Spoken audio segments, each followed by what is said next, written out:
And like you said, it's private property. It's their house and their place of enjoyment. It's going to be hard to tell them what to do with it. I mean, they haven't invested in there.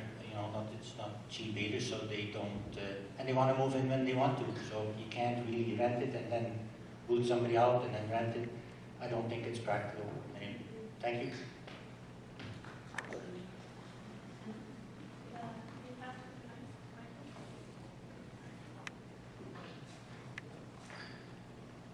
So again, regional districts don't have the same tracking capacity, so let's just start with that for a second. We can't actually track if a home is dark or occupied. That isn't information we have access to. With that, we don't do business licenses either, so that's, although you don't even for a dark home, it's a serious consideration when it comes to the Airbnb factor. We don't do business licenses.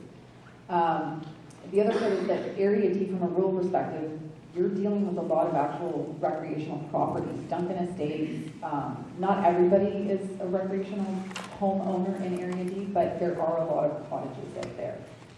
So the ability to actually track or tax extra for a dark home is not physically possible at this time. It's not something you can do. Should we? I don't think we should. The issues I've seen, one of the things is that the Kaslo Housing Society actually did a survey, I believe, a couple of years ago, to assess why those things were happening, landlords and tenants, hearing from them. That's a really important piece of information. To know, why are they dark homes? Is it simply because it's their investment and it's their option? They don't need a renter, so they don't want to. Legally, I don't think we could ever tell them different. But from personal experience, I've moved 5 times in 4 years. I've definitely struggled with affordable housing, and what it came down to was 2 of the homes that I got to live in were because I knew the people and they could trust me as a renter. I'm not saying renters are not good people. I'm also not saying landlords are bad people. Everybody's who they are, but I do know there's a serious issue when it comes to landlord and tenant relationships, and that's opportunity to work on. I think Kaslo Housing Society could look at, and with the village and the regional district, look at the ability to create a service that would be that relationship builder, that one that helps people understand, do you have a dark home? Maybe you want to rent it. Let's help you figure that out. Or do you have issues? Did you have tenants that killed your house and destroyed it, which has happened, and why a lot of the homes I ended up finding were never on the market. So I think those are some pretty important considerations to have.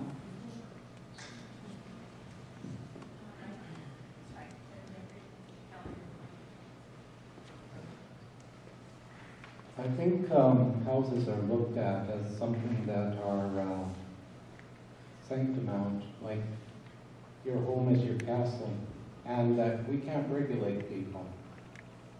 Think about, I remember one time we owned a piece of property, and for the good of the community, the government confiscated it, giving us some compensation. We had parkland. We had land that got confiscated to make a bird sanctuary, since he had once on the left and right were. That we can't regulate land? No, sorry, we can, and we have. We've got people drafted and everything else. It's talking almost like there's this, you're not allowed to look at the land. To me, there's 2 types of dark homes. Some are long-term Kaslo residents fleeing our harsh winters.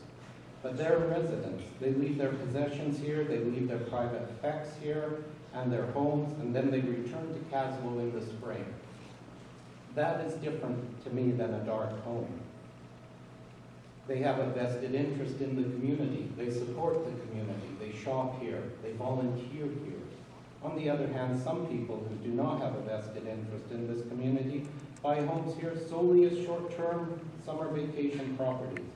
Dark houses, which sit vacant for 9 or 10 months of the year, do not shop at our stores. Every dollar spent in a community is circulated roughly 7 times.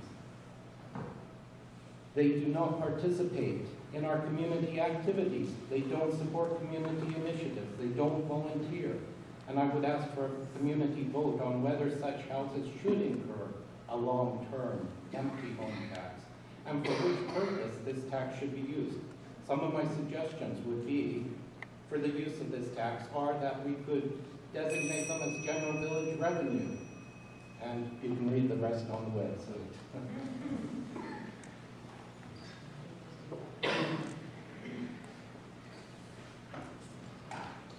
Okay, the dark home issue, it seems to me there's about 1/3 of the homes in our community are probably dark homes, and Michael's right, maybe they don't participate in some of the volunteer organizations. Councillor Van Mill is also right, that you contribute to our infrastructure taxation. A lot of talk is about taxation. I find that really hard. I would prefer maybe tax incentives to these people. Maybe there's something we can work out. The work that the Kaslo Housing Society has done already with creating a log of what's available in their town and which homes are dark is fantastic work, and building those relationships and those partnerships like Director Watson mentioned is critical in this piece. Again, we have to be careful with this. A lot of our residents, a lot of senior friends of mine, they go away. They go away for 4 months, 5 months out of the year. They are fantastic residents here. We have to protect them also. It's a tricky situation. Anywhere in BC that's rural and beautiful is struggling with this same problem.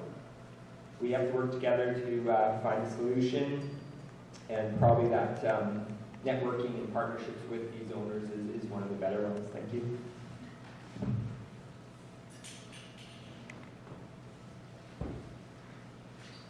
So with the dark homes, there's definitely a difference between residents who leave for a few months and not residents who are only here for a couple months. So I don't think, obviously we'd have to, with every issue that's a big one like this, you have to talk to the community, see what the community feels would be the right course of action. But in my opinion, I don't think a fee would be unreasonable. I heard there is one already, I'll have to look into that. I wasn't aware that there was one.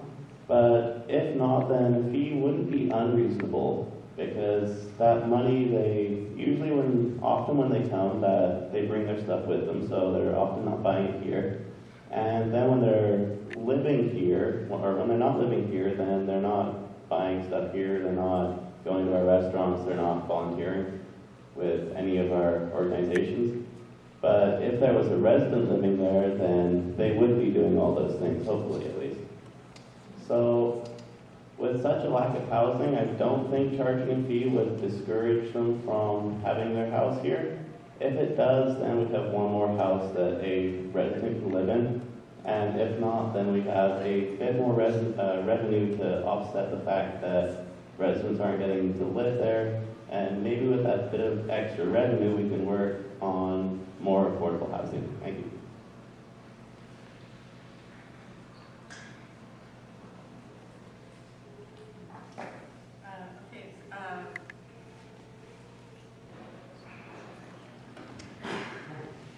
Can you hear me? Yeah. The last, thank you everybody. The last question we have is more pertinent to Kaslo Housing Society's current plans, and also reflects the history of the Kaslo Housing Society and its partnership with the village. And what I'm talking about is the village has quite recently, and you've seen it advertised in the Pennywise, offered us a lease on land that is behind the Public Works Yard, to the west of the Public Works Yard, and south of the river. And all the teenagers know it as Lovers. Just to be clear, there is a strip of land that is privately owned that is right on the river, and and then about an equal width of land is owned by the village, and it constitutes about 3-point-something acres, and that's on the lower level. And then if you go up above that, there is still more village land on a big flat area. It's opposite the golf course. It's quite a large area. All of this is village land, and I am quite anxious to see the lands project analysis of the best purposes for this land. But to bring you back to today, what we have, and it's still at our lawyers, we want to make sure we get it right, because a lot of our granting agencies, if we're getting funding, they'll have to have specific language in the lease, and we want to make sure that we're all covered. And so at this point, that we have this offer of a 0.8 of an acre behind the Public Works Yard. It's kind of near the trailhead for the Trailblazers. And the thing about this land is at this point it has no road access, no proper road access. It has no power to the site. Of course, it's very unlikely to ever be on the sewer system, so it would need a septic system if there was to be lots of residences there. And which is our plan, is to make a series of duplexes and like more than like duplex, triplex on this land to cater to people that are of all types, seniors and families and singles. And on this 0.8 acre of land, we could probably pull off 10, maybe 12 units. But we are faced with what we have been given an estimate of $400,000 in building the access road. And then, of course, there's septic and there is power to be brought in. So this is a raw piece of land with significant challenges. It's a great gift. It's also a great challenge. So the question will be about taking on that challenge. And so the question, and it's two parts. Do you support the significant assistance of the village? We're talking public works and we're also talking staff in creating that access road and the other services that will be necessary for the development of that property, we'll just call it Lovers, for the development of that property for affordable housing. Other part of it is, do you support returning to the 2001 village promise of approximately 3 acres? So back in 2001, the village was looking at giving the Kaslo Housing Society about 3 acres, so that whole entire flat there, so that the costs to develop the property could be spread out among more housing units, thereby reducing the cost per unit. So if you're going to put a $750,000 investment in servicing land, what if we service more units? Or conversely, will the village help us to develop the land, so to reduce the cost of developing it, so to make it an affordable proposition on that 0.8 acre of land? So, you guys got the questions? Okay, unfortunately, I just did the silly thing and I threw all my names back in the hat. So I'm going to have to go by memory. And I'm going to start with, so it'll be Andy and John and Pat and Susan and Mom on this one. You all remember? Help me out. Okay, I'll start with Andy. Thanks. So I'm someone who believes that we should be, if I'm elected as mayor, advocating the creation of long-term housing and supporting groups like KHS. One of the options I see for Lovers is I'd ask KHS and the community to consider that the village and KHS partner to jointly market the Lovers subdivision as a multi-level and mixed income housing project, in which the village would sell off some of the lots in order to help pay for the infrastructure. That's what Lower Kaslo is today. It's a mixed income, mixed housing community. And I'd like to see us continue that. Beyond that, we have a short and long-term housing crisis right now. And I want to speak briefly to that as part of this. I think we need a housing and accommodation working group or task force. And there are 4 issues for me that need to be dealt with immediately. One is a registry of housing that people might consider renting both short and long term, with support in terms of managing those long-term or short-term rentals for absentee landlords. The other thing we need is a skills and jobs inventory for next summer, because we had people working full-time in this community in the summer who had nowhere to live. And so we need to know who we're going to be employing next summer, if the chamber and the business can come up with that. And I'm going to suggest to you also that we should consider opening up the arena as a short-term summer hostel, so that people aren't living out in tents or vans next summer. Beyond that, we must set our sight on building some long-term non-market housing. Small houses. I met someone, okay, I'll end it there. Ask me a question and I'll tell you more. I just want to remind people that you will all have 2 minutes to just ad-lib at the end of all of this. So, John? Thank you, Erica. I have to agree with Andy there. There's nothing that I would like to see better than a partnership between the Village of Kaslo and the Kaslo Housing Society. I would like to see that entire 3-acre piece of land developed into mixed income housing. Seniors, singles, families, all up there. And yes, that would mean necessarily that I would want to contribute to the infrastructure costs. I'd have to recoup them somehow. As Andy pointed out, we could possibly sell off a piece. I'm sure there are other ways that we could come up with it. If we retained interest in the land, we would be landlords. We would be potentially receiving income regularly from that land. That, I think, is crucial. So, in answer to both questions, yes.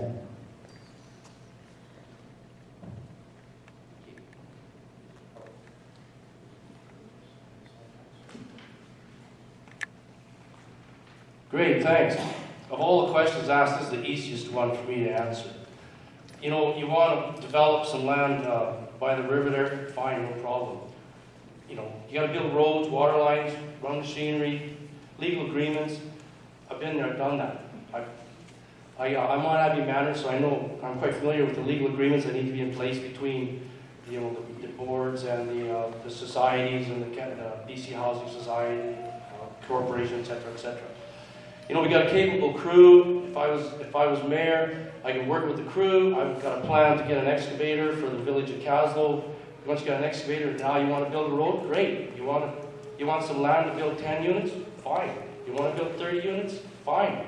We have to come up with 1/3 funding usually for these units, which just means we got to spend some more time to generate some more funding, but also in-kind contributions are allowed. Like if the village puts in a road, that could be used towards the 1/3 funding, or the water line, or putting holes in the ground, you know, septic fields.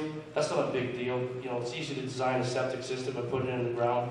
That's all doable, and we got a capable village crew. I'm sure that they'd be more than willing to work with that, and we could design it. We could do it cost effective because, you know, I get the job done. I know how to save money, and I've been there, done that. So, you know, if I was on council, I think we can make it work.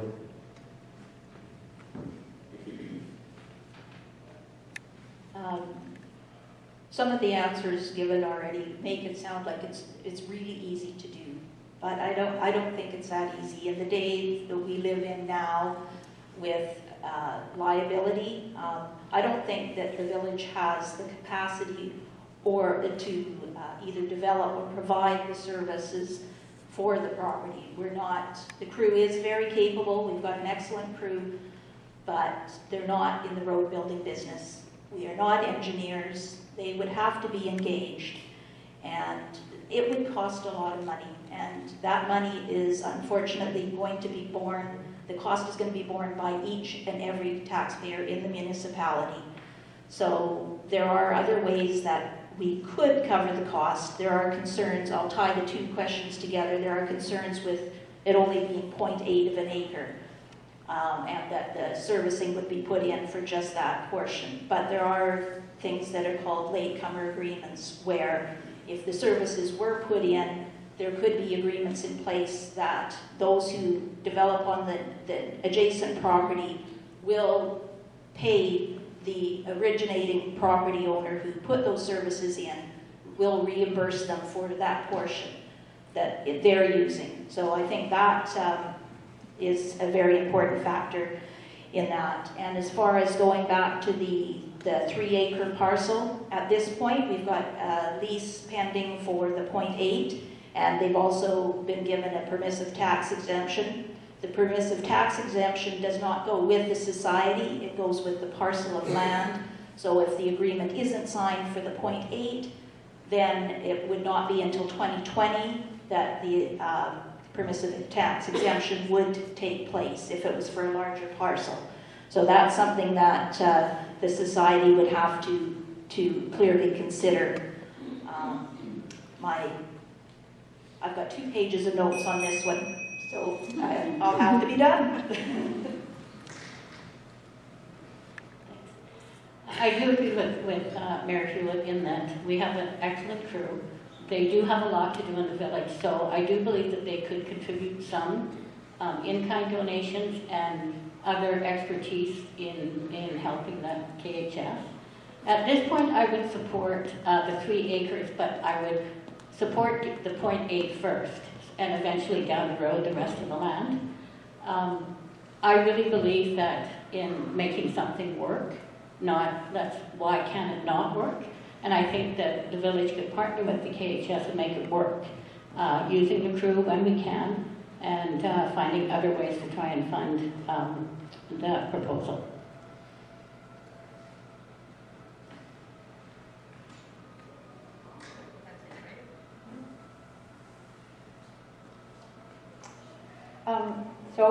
Now, because the particular format, now it's time for each one of you to say whatever you'd like to say in terms of housing for this community. And we're 5 to 8, so we're pretty well on schedule. And after your 2 minutes each, then we're going to invite people in the audience to come up to the mic and ask whatever questions they like. And we'll start with 2 minutes each to answer those, but we'll just see how the time goes. But I think we're doing pretty good here. So maybe I'll go Pat down to Molly, and then Amy down to Andy. So Pat, can I get you to start?